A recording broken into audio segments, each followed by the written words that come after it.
বাঙালির দীঘা, পুরী, দার্জিলিং বাদ দিয়ে একান্তে একটু নিরিবিলিতে যদি সি বিচ উপভোগ করতে চাই, তাহলে আমরা কম বেশি সবাই জানি মন্দারমণি তার জন্য একদম একটি পারফেক্ট জায়গা।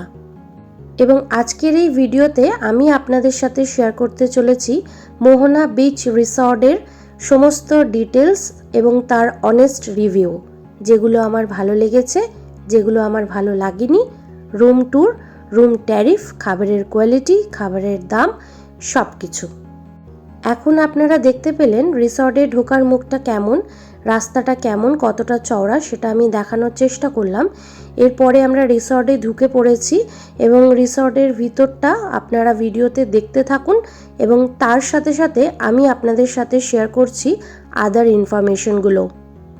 এইভাবে রিসর্টে ঢোকার মুখেই আপনারা গাড়ি পার্ক করতে পারেন। এখানে ওপেন পার্কিং রয়েছে, সামনে যে গাড়িগুলো দাঁড়িয়ে রয়েছে ওইভাবেই পার্কিং হয়। আর দুদিকে কটেজ টাইপের রুমগুলো রয়েছে, সেগুলোর ট্যারিফ আমি বলবো। তার আগে আমি দেখিয়ে দিচ্ছি, এই দেখুন ঢোকার মুখেই রয়েছে সুইমিং পুলটা, সামনে রিসেপশন। আর এখানে সকালবেলা সুইমিং পুল ক্লিন করা হয়, সেজন্য একটু বন্ধ থাকে। সুইমিং পুলের টাইমিং হচ্ছে সকাল 10টা থেকে রাত 10টা পর্যন্ত। আপনারা যখন খুশি আপনারা সুইমিং পুল ইউজ করতে পারেন। আর অন্য রিসর্টের থেকে এখানে আপনি সুইমিং পুলে খাবার, ড্রিঙ্কস অর্ডার করে খেতে পারেন। এর আগে আমরা মন্দারমণির যে কটা রিসর্টে গেছি, কোথাও কোথাও সুইমিং পুলে খাবার, ড্রিঙ্কস অ্যালাউ ছিল, কোথাও কোথাও ছিল না। তো এই রিসর্টে খাবার এবং ড্রিঙ্কস সুইমিং পুলে অ্যালাউ রয়েছে। এটা কেন বললাম, আমরা মন্দারমণিতে যাই সুইমিং পুল একটু এনজয় করবো, ফ্যামিলির সাথে সময় কাটাবো, আর সঙ্গে যদি বাচ্চা থাকে তাহলে তো আরোই আমরা একটু সুইমিং পুলটা বিশেষভাবে উপভোগ করতে চাই। আমরা গিয়েছিলাম দুটো ফ্যামিলি এবং দুটো ফ্যামিলিতেই একটা করে বাচ্চার সঙ্গে ছিল। তো যাওয়ার সঙ্গে সঙ্গে আমাদেরকে একটা করে ওয়েলকাম ড্রিঙ্কস দিয়ে ওয়েলকাম জানানো হয়। এরপরে আমরা সরাসরি চলে যাব রুমের দিকে। ওপরের দিকে যে রুমগুলো দেখছেন, আমি শুনেছি তুলনামূলকভাবে সেই রুমগুলোর ভাড়া একটু কম। নিচে যে রুমগুলো আমরা নিয়েছিলাম কটেজ টাইপ, সেই রুমগুলোর ভাড়া একটু বেশি। তবে রুমগুলো বেশ বড়, স্পেসিয়াস এবং খুব নিট অ্যান্ড ক্লিন। তো সবার আগে আমি আপনাদের রুম ট্যুর দিচ্ছি এবং এখানকার যে বাথরুমটা রয়েছে সবার আগে সেটাই দেখাবো। ভীষণ বড় বাথরুম আর সত্যি ভীষণ পরিষ্কার, হাইজিন মেনটেন করা, যেটা ফ্যামিলি গেলে আমরা সবার আগে দেখার চেষ্টা করি। নর্মালি সি বিচগুলোর ওয়াশরুমে একটু নোংরা থাকে, বালি এগুলো ব্যাপার থাকে, তবে এখানে সত্যিই ওয়াশরুমটা ভীষণ পরিষ্কার আর বড়। এটা রয়েছে স্নানের জায়গা এবং রুম ট্যুরও আমি দেব। তার আগে আমি একটু বলে রাখি আপনারা রুম ট্যুর দেখুন। আর তার সাথে আমি বলে রাখি, যেহেতু নামটা শুনেই বুঝতে পাচ্ছেন মোহনা বিচ রিসর্ট মন্দারমণি, তাই একটু দূরে মানে চাউলখোলা থেকে অলমোস্ট 12 কিলোমিটার লাগবে এই রিসর্টটাতে যেতে। একটু ভেতরের দিকে রাস্তা ভালো, তো একটু ভিতরের দিকে যেতে হয়। এর আগে যে আমরা রিসর্টগুলোয় ছিলাম সেগুলো একটু সামনের দিকে ছিল, এই রিসর্টটা একটু ভিতরের দিকে। রিসর্টের রুম, বাথরুম কিংবা রিসর্টটা ইটসেলফ পরিষ্কার হলেও কিছু ড্রব্যাক তো রয়েছে রিসর্টটার, সেটাও আমি বলবো। তার আগে দেখে নিন, এখানে বেডটা বেশ বড়, 3 জনের ক্ষেত্রে যথেষ্ট সাফিসিয়েন্ট। সঙ্গে কোলবালিশ রয়েছে, যেটা নর্মালি সব রিসর্টে পাওয়া যায় না, কিছু কিছু রিসর্টে অবশ্যই দেয়।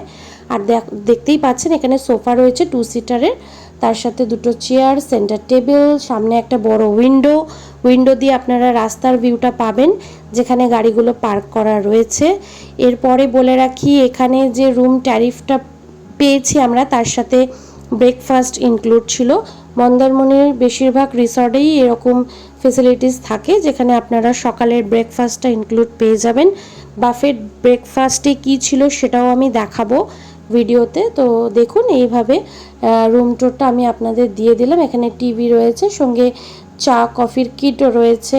আর ওয়াশরুমে আপনাদের টুথব্রাশ যেগুলো দেয় নর্মালি, সেগুলো খুব একটা বেশি ম্যাটার করে না। তো রুমটা দেখুন বেশ যথেষ্ট বড়, মানে বাচ্চা কাচ্চা খেলাধুলা করলে বা হাঁটাচলা করলে বেশ ভালো।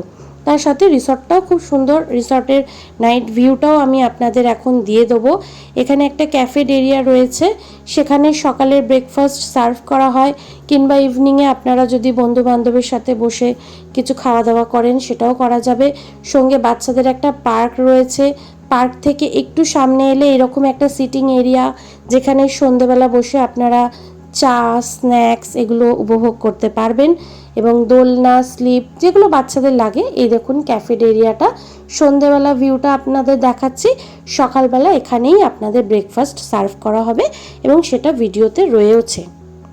এবার আসি ড্রব্যাকের কথাগুলোতে। সেটা হচ্ছে মন্দারমণি কস্টলি, সেটা আমরা সবাই জানি, যেহেতু জায়গাটা একটু নিরিবিলি, অনেকেই যায় না, বেশিরভাগ লোকই দীঘার দিকে যায়। তো এখানে বেশ কস্টলি লেগেছে। তবে কস্টলি হলেও অন্যান্য রিসর্টগুলোও কস্টলি। খাবার দাবারের গুণমান একদম বাজে, টেস্ট তো একদমই বাজে। সামান্য যে আলু ভাজা আমরা নিয়েছি, সেই আলু ভাজাটাও এত বাজেভাবে করেছে বা টেস্টটা এত বাজে। যাই হোক, আমার টেস্ট বাজে লেগেছে মানে সবার বাজে লাগবে আমি সেটা বলছি না, আপনারা গেলে আপনারা হয়তো বুঝতে পারবেন। খাবার দাবার মোটেই টেস্টি নয়, তার সাথে দামটাও আকাশ ছোঁয়া। মানে এক প্লেট ফ্রেঞ্চ ফ্রাইজ 250 টাকা, তারপরে এমনি নর্মাল আলু ভাজা, ডাল ভাতের সাথে যে আলু ভাজা সেগুলো 150 টাকা একটা ছোট প্লেটে দেবে, এরকম ব্যাপার। আর এটা হচ্ছে সকালের ব্রেকফাস্ট স্প্রেডটা এরকম ছিল। ডিম সেদ্ধ, লুচি, তরকারি, ইডলি, ধোসা, তারপরে ফ্রুটস, চা, coffee, fruit juice, detox water সবই ছিল। আর এখানে এই দোলনাগুলো খুব সুন্দরভাবে উপভোগ করা যায়। এবার চলে আসি আর একটা ড্রব্যাকের কথা। সেটা হচ্ছে যে এই রিসর্টের পার্সোনাল বিচটা একটু নোংরা লেগেছে আমার অন্যান্য রিসর্টের তুলনায়। আপনারা ভিডিওতে দেখলেই বুঝতে পারবেন। এখানে গরু, ছাগল, কুকুর, বিড়াল সবাই ঘুরে বেড়াচ্ছিল, তাদের সেই নোংরা, এছাড়া নোংরা ফেলার স্তূপ, এইটা আমার একটু খারাপ লেগেছে। তার সাথে খাবারের গুণমানটা যথেষ্ট খারাপ লেগেছে। আদারওয়াইজ হোটেলটা এমনি ভালো। আপনারা এবার কন্ট্যাক্ট করে নিতে পারেন, আমি কন্ট্যাক্ট ডিটেলস দিয়ে দেবো। রুম ট্যারিফ ছিল 3500 টাকা, যে রুমটা আমি দেখালাম। ওপরের রুমগুলো কিংবা সামনের রুমগুলো আপনারা কমে পেয়ে যাবেন, কন্ট্যাক্ট করে নিলে ওরা সব আপনাকে বলে দেবে। কন্ট্যাক্ট ডিটেলস আমি এখানে অ্যাটাচ করে দিচ্ছি। আরও একটা ব্যাপার আপনাদের জানিয়ে রাখি, এই রিসর্ট থেকে বেরিয়ে বিচের ওপরে ডান দিকে কিংবা বাঁ দিকে আপনারা প্রচুর দোকান পাবেন, যারা কিনা আপনাকে খাবার বানিয়ে দেবে। আপনারা ওখানে কিলো দরে হিসেবে মুরগি কিনে দিতে পারেন, ওনারা ওনাদের মতো করে বানিয়ে দেবে। আশা করছি ভিডিওটা আপনাদের ভালো লেগেছে এবং আপনাদের উপকারে আসবে। দেখা হচ্ছে পরবর্তী ভ্লগে। Till then, bye by.